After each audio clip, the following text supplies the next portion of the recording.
नमस्कार. वृंदावनी फॅशन कट्टा या चॅनलमध्ये तुम्हा सर्वांचे खूप खूप स्वागत. आपण 1.5 वर्षापर्यंत 1 ते 1.5 वर्षाच्या मुलीचा हा फ्रॉक आपण पाहणार आहोत. तसं तर 2 वर्षापर्यंत सुद्धा मुलगी हा फ्रॉक घालू शकते. शोल्डर 4.5 इंच, मुंडा सुद्धा 4.5 इंच आणि 1 इंचावरून मुंड्याला आपण आकार देऊन घेतलेला आहे. मुंड्यातून 5.5 इंचाची घडी टाकून 1.5 इंचाचं मार्जिन इथे आपण ठेवायचं आहे.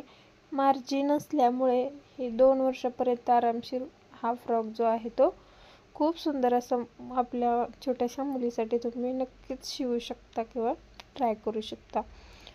जी लेंथ आहे बघा, ती मी सुरुवातीलाच तुम्हाला दाखवली स्क्रीनवर, म्हणजे 10 इंच. टॉप पार्ट जो आहे तो 10 इंचाचा घेतला आहे. रेडी आपला 9 इंचाचा होईल. ठीक आहे, दोन्ही एकत्रच ठेवून आपण कट केलेले आहेत. इथे पाहू शकता जरासं गळ्याचं आपण माप इथे मी दाखवायचं विसरलेले आहे. तर गळा जो आहे तो 1.5 इंच रुंदी घेतलेली आहे आणि गळ्याची उंची समोरचा जो गळा आहे तो 3.5चा आणि पाठीमागचा 2.5चा गळा आपण इथे घेतला आहे. तशा पद्धतीने तुम्ही सुद्धा माप घ्यायचे आहेत.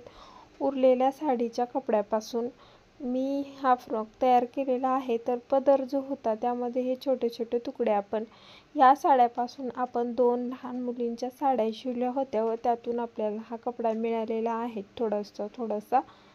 तर तो सिंपल जी आपली गोल साडी असते ती आपण या साडीपासून 2 शिवलेल्या आहेत. एक 5 वर्षाची आणि एक 3 वर्षाची अशी.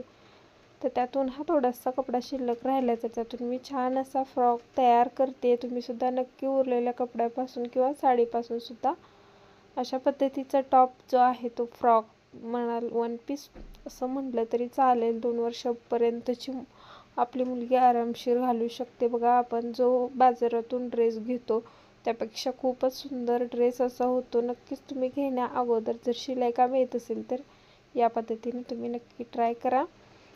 सरळ बाजूवरती अस्तर ठेवून मुंड्याच्या बाजूला आणि गळ्याच्या बाजूला आपण फक्त टिप देऊन घेतले आणि छोटे छोटे कट दिले.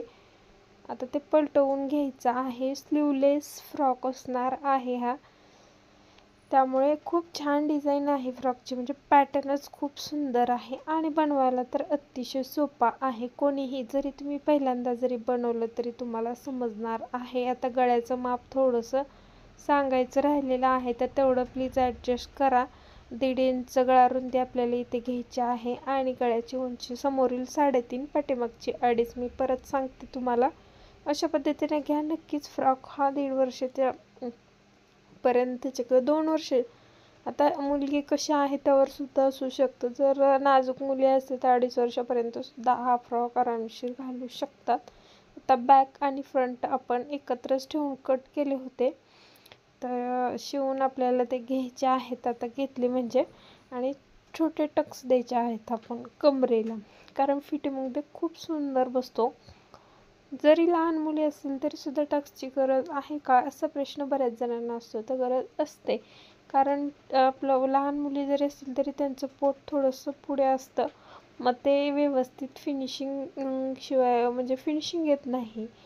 ठीक आहे, तर नक्कीच तुम्ही विदाऊट टक्सचं सुद्धा मी शिवून बघितलेलं आहे, व्यवस्थित वाटत नाही. तर नक्की तुम्हाला जर वाटत असेल, शंका असेल तर नक्कीच तुम्ही शिवू शकता, काही प्रॉब्लेम नाही. पाहू शकता, स्वतःचा अनुभवसुद्धा घेऊ शकता. परंतु इथे आपण अशा पद्धतीने जर शिवलं तर खूप छान फ्रॉक बसतो. मुलीला फ्रॉकसुद्धा घालून मी तुम्हाला दाखवते की कसा दिसतोय. बघा, फ्रंटला जसं आपण शिवलं तसंच बॅकला मुंड्यामध्ये आणि गळ्यामध्ये पलटवून घ्यायचं आहे. सिंपल, कमीत कमी वेळामध्ये खूप सुंदर काम इथे आपल्याला करायचं आहे. शिलाईचं काम करत असताना कमीत कमी वेळामध्ये सुंदर असं काम आपलं कसं होईल याकडे आपण लक्ष जर दिलं तर आपण नक्कीच या कामामध्ये खूप पुढे जाऊ शकतो. पूर्ण गळ्यावरती आपण टिप देऊन घेतलेली आहे. बघा, ब्लाऊजवरती वेगवेगळ्या ब्लाऊजच्या डिझाईन, कटिंग, स्टिचिंग असं सर्व प्रकारचं आपलं स्टिचिंगचं चॅनल आहे. एकदम परफेक्ट कटिंग स्टिचिंग शिकवते. अनुभवातून जे मी शिकलेले आहे ते सर्व तुमच्याशी शेअर करते. जर चॅनलवरती नवीन असाल तर प्लीज आपले चॅनल सबस्क्राईब करा आणि जे व्हिडिओ आहेत आपण रेग्युलरमध्ये व्हिडिओ टाकतो तर ते नक्कीच तुम्ही पाहत चला, म्हणजे तुम्हालाही त्याचा फायदा होईल आणि तुम्हीही माझ्याप्रमाणेच असं परफेक्ट टेलर बनू शकाल. आता बॅकला आपल्याला हुक लूप बनवायचे आहेत. इथे तुम्हाला हवं असेल तर तुम्ही चेनसुद्धा लावू शकता किंवा बटनसुद्धा लावू शकता. आता इथे मी हुक लावणार आहे. तर हुकासाठी बघा पट्टी काढून घेतली. आपण जसं ब्लाऊजला लावतो सेम तेच आहे, काहीही वेगळं नाही. जसं आपण ब्लाऊजला लावतो त्याच पद्धतीने इथे हुकाने लूक लावायचे. वरून फोल्ड करायचं, कारण आपल्या गळ्याची फिनिशिंग ही आपल्या गळ्यात तयार झालेला आहे. त्यामुळे वरून फोल्ड करायचं, खालून करायची गरज नाही, कारण कमरेच्या बाजूला आपला जो घेर आहे तो आपला जॉईंट होणार आहे. ठीक आहे, हुकाची बाजू झाली. आता लूपची बाजू पाहू शकता. ज्या पद्धतीने ब्लाऊजला करतो तसंच आपल्याला इथेही करायचं आहे. आणि जर तुम्हाला आपल्या चॅनलवरती अजून काही वेगळा व्हिडिओ पाहायचा असेल किंवा अजून काही वेगळी माहिती पाहिजे असेल तर नक्की चॅनलला सबस्क्राईब करून ठेवा, की कमेंट करा मला, आणि कमेंट करत चला. त्या पद्धतीने मी व्हिडिओ बनवत जाईल. याच्या पुढचा व्हिडिओ आपला ब्लाऊजचे शोल्डर का उतरते किंवा काखेमध्ये चुन्या का येतात, समजा काखेमध्ये का चुन्या येते, त्याच्या खूप कमेंट आलेल्या आहेत. तर खूप अगोदरसुद्धा कमेंट आल्या होत्या आणि आतासुद्धा एका ताईची परवा आलेली आहे. त्यांचं म्हणणं असं आहे की प्लीज सांगा. तर त्यावरती आपला पुढचा व्हिडिओ असणार आहे. एकदम तुम्हाला परफेक्ट सोल्युशन भेटणार आहे त्या व्हिडिओमध्ये. तर त्यासाठी बेल आयकॉनसुद्धा क्लिक करा, म्हणजे माझा जो पुढचा व्हिडिओ येईल तो सुद्धा तुम्ही पाहू शकणार आहात. इथे फ्रिल बनवायची आहे. तुम्हाला मी दाखवलेलंच आहे बघा. 3 इंचची रुंदी आपण घ्यायची आहे कपड्याची, आणि साडीच्या सरळ 2 पट्ट्या इथे मी घेतलेल्या आहेत. आता त्या उलटवून सुद्धा घेतल्या आणि त्यानंतर त्याची फक्त फ्रिल बनवायची. फ्रिल बनवायचं हे कॉमन आहे. आपण आता मी थोडंसं दाखवलं तुम्हाला, त्या पद्धतीने सुद्धा तुम्ही करू शकता जर तुम्हाला जमत नसेल तर. आणि वेगळाच फ्रिलचा व्हिडिओ तुम्हाला पाहायचा आहे का?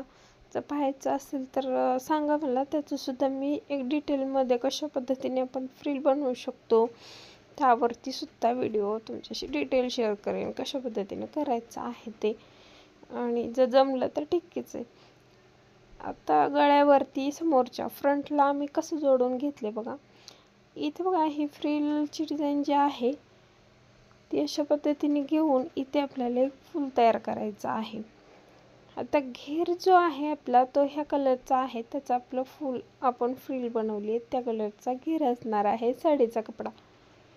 तर त्यामुळे बघा किती सुंदर लुक येतोय, पाहू शकता. फक्त साडीचा वाटतच नाही, ड्रेस खूप खूप छान वाटतोय. म्हणजे जेव्हा मी हा ड्रेस शिवला आणि आपल्या कस्टमरला दिला तेव्हा ते खूप खुश झाले, कारण साड्या तर खूपच सुंदर एवढ्या छोट्या छोट्या मुलींसाठी झाल्या होत्या. आणि उरलेल्या कपड्यामध्ये आपण हा ड्रेससुद्धा त्यांना स्टिच करून दिलेला आहे. तर त्यांना खूपच आवडलं. म्हटलं चला, खूप घाईमध्ये हा मी व्हिडिओ केला होता. खूप दिवस झाले हा व्हिडिओ करून. जवळजवळ मला वाटतं हे मी मे महिन्यामध्ये हा व्हिडिओ केलेला आहे आणि तो आत्ता मी शेअर करते, कारण तो तसाच राहिला होता. व्हिडिओ एडिट करायला जमलंच नाही किंवा तो तसाच राहिला. मग आता म्हटलं चला आपल्या मैत्रिणीशी हा व्हिडिओ आपण शेअर करूया, दाखवूया. फ्रॉक वेगळं पण काहीतरी शिकायला भेटेल त्यांना. तर जर असे व्हिडिओ तुम्हाला अजून वेगवेगळे पाहायला आवडत असतील तर प्लीज आपल्या व्हिडिओला लाईक करत चला, प्रोत्साहन मिळतं त्यामुळे मला. आता इथे पाहू शकता नॉट बनवून घेतलेले आहे. जसे आपण फ्रॉकला नॉट बनवतो तसे ते इथे आपल्याला जॉईंट करून घ्यायचे. शोल्डर वगैरे आपण जॉईंट केले हे तर तुम्ही पाहिलेलंच आहे. आता काय करायचे पाहू शकता. आता एका साईडची फिटिंग आपण करून घेणार आहोत. दुसऱ्या साईडची फिटिंग आपल्याला आता नाही करायची, ती नंतर करायची आहे. एका साईडला फक्त एक रफली टिप देऊन घ्यायची आहे आणि दुसऱ्या बाजूची आपण नंतर जोडून घेणार. आता इथे घेर बनवण्यासाठी आपण अस्तर घेतलेला आहे. तर अस्तरची जशी घडी असते बघा, ह्याचं काही कंपल्शन नाही की तुम्ही एवढीच रुंदी घेतली पाहिजे. आता उंची आपली जेवढी आहे फ्रॉकची, समजा एखादा मापाला फ्रॉक असतो तर त्या फ्रॉकची, आता बघा वरचा जो टॉप पार्ट आहे तो 10 इंचाचा आहे आणि खाली हे सुद्धा मी 10 इंचाचंच घेतलेलं आहे. आता कमर आपण मोजून घ्यायची, याची किती झाले बघा. हे थोडंसं मला कमी वाटते त्यामुळे तर 12 इंच त्या कमरेची रुंदी झालेली आहे, म्हणजे फोल्डमध्ये 12 इंच. तर दोन्ही मिळून 24 इंच होणार आहे. तर दोन्हीही पार्ट मी अशा पद्धतीने जॉईन करून घेतले. आणि कसं माहिती का, हे दोन वेगवेगळे केले आणि त्यानंतर आपल्याला इथे जॉईन करायचं आहे. उंची आपण 10 इंच ठेवलेली आहे आणि जो अस्तर आहे तो पण 10 इंच ठेवला आहे आणि हा पण 10 इंच. पण अस्तर हा आतमध्ये 1 इंच जाणार आहे. तो कसा मी तुम्हाला पुढे दाखवते. अस्तर हा कमी होणार आहे उंची, कारण तो आतमध्ये कमीच व्हायला हवा, तरच आपलं व्यवस्थित असं फिनिशिंग, म्हणजेच जर बाहेर आलं असतं तर कसं दिसतं बघा. आता जेवढा काही आपल्याकडे कपडा होता तर त्याचे मी इथे चुन्यात टाकून घेतल्या आणि ते सुद्धा एकमेकांना जॉईन केलं. त्यानंतर अस्तर आणि हा कपडा एकसारखा आलाय का हे सुद्धा आपल्याला चेक करायचं आहे. म्हणजे काय होतंय, आपल्याला इथे लावून बघायचं आहे 12 म्हणजे 24 इंच दोन्ही मिळून आले का तसं. आता इथे बघा, एका बाजूला आपण फिटिंग करून घेतली. आता दुसऱ्या बाजूला आपण फिटिंग केलेली नाही, तर तिथे काय करायचं, खालून अस्तर, मध्ये आपलं टॉप पार्ट आणि त्यावरती साडीचा कपडा ठेवायचा. म्हणजे लहान मुलीचा फ्रॉक आहे आणि त्याचबरोबर लहान मुलांना साड्या वगैरे असे कपडे ते घालत नाहीत किंवा वेअर करत नाहीत, कारण ते खूप टोचतात. तर साडी बघितलं तर तुम्हाला समजत असेल, जे टोचू शकतं आतून. तर त्यामुळे हे असं शिवायचं आहे. काय होतंय, इनविनिलेजेबल अशी शिलाई याला म्हणतात बघा. म्हणजे की दोरे वगैरे काही बाहेर दिसत नाही, जी टीप असते त्या आत जाते एकदम परफेक्ट. तर पूर्ण ह्याच्यावरती आपण सावकाशपणे जोडायचं. हे जोडत असताना काय होतं, मध्ये कपडा वगैरे गुंतू शकतं, तर त्या पद्धतीने आपण काय करायचं, जस्ट थोडंसं सावकाश जोडून घ्यायचं आहे. कारण पहिल्यांदा जोडत असाल तर थोडा वेळ लागतो, परंतु तुमची जर प्रॅक्टिस झाली तर खूप छान असं तुम्हाला जमतं. आता इथे सगळं घेर बघा जॉईन करून झालाय. इथे पाहू शकता आतून साडीचा कपडा दिसत नाही किंवा दोरा सुद्धा बाहेर आलेला दिसत नाही. अशा प्रकारे आता फिटिंगची टीप मी देऊन घेते या बाजूने. आणि त्यानंतर आपल्याला अस्तर आणि जो घेर आहे आपला तो वेगवेगळा शिवून घ्यायचा आहे. कारण इथे खाली आपल्याला कोणताही फ्रॉक असू द्या, मोठा असू द्या, छोटा असू द्या, आपल्याला तो वेगळा शिवायचा असतो. अस्तर बघा, आता अगोदर आपण आतली बाजू शिवून घ्यायची, त्यानंतर अस्तरची बाजू शिवून घ्यायची, अशा पद्धतीने. आता थोडंसं स्पीडमध्ये झालेला आहे, जर समजलं नसेल तर आपण कमेंट करून सांगा. बघा, पुढचा व्हिडिओ अजून एक मला शिवायचा आहे फ्रॉक, तर तो एकदम सावकाश करेन जर तुम्हाला हे समजत नसेल, थोडंसं फास्ट झालेलं आहे. अशा पद्धतीने आपला जो फ्रॉक आहे तो रेडी झालेला आहे. नॉट वगैरे लावून पूर्ण वेअर करण्यासाठी तयारच आहे. हा कसा वाटला, हा व्हिडिओ कसा वाटला, फ्रॉक कसा वाटला, उरलेल्या कपड्यापासून शिवलेला, मला कमेंट करून नक्की सांगा. व्हिडिओ आवडला असेल तर प्लीज व्हिडिओला लाईक करा, चॅनलला सबस्क्राईब करा. त्याचबरोबर जास्तीत जास्त शेअरसुद्धा करायचा आहे. एखादा स्क्रीनशॉट काढून घ्या आणि तुमच्या कस्टमरला दाखवा. नक्कीच हा फ्रॉक त्यांना आवडेल. इथे एक छोटासा पॅचसुद्धा मी इथे लावून घेते. पाहू शकता किती क्यूट झालेला आहे. कोणीही बघितलं तर बघता क्षणी आवडण्यासारखा आहे. पूर्ण व्हिडिओ पाहिल्याबद्दल खूप खूप धन्यवाद.